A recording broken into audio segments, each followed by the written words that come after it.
Vous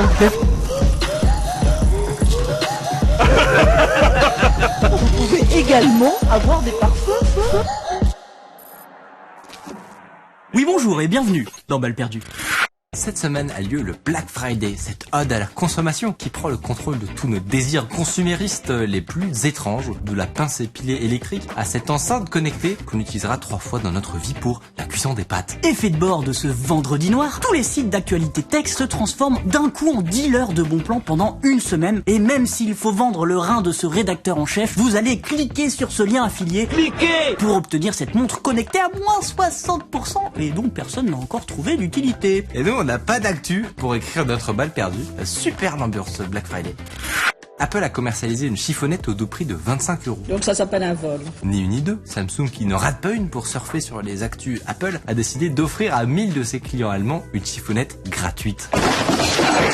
La guerre de la communication fait donc rage entre les deux géants. Mais rappelez-vous d'une chose, que vous ayez un iPhone ou un Samsung, dans les deux cas, l'écran que vous nettoyez vient d'une usine Samsung. Et ouais, pour commercialiser des chiffonnettes, il y a du monde, mais pour fabriquer des écrans tactiles, il n'y a plus personne.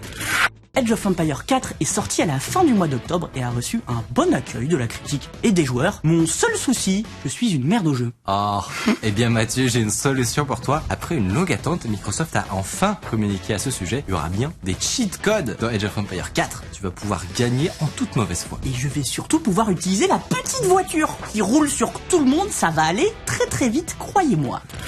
Une fois n'est pas coutume, la rédaction de la Mi-Corp était en déplacement à Brest pour la conférence cybersécurité Unlock Your Brain. C'est le genre de conférence où les mecs portent des pulls avec un immense QR code dans le dos et si tu le scannes, ça peut te faire planter ton système.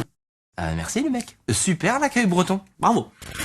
En janvier dernier, Europol lançait une opération de police d'envergure afin de venir à bout du botnet le plus dangereux au monde, Emotet.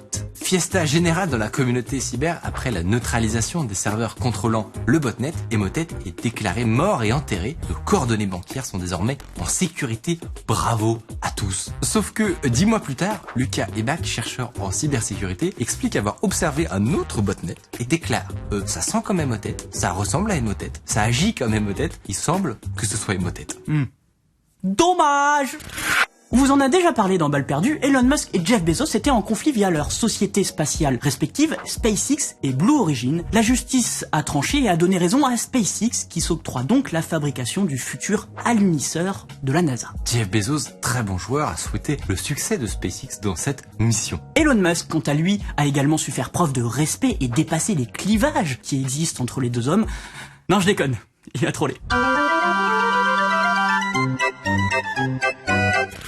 Et c'est ainsi que s'achèvent les hostilités. Elles reprendront dans 2 semaines. Bonsoir.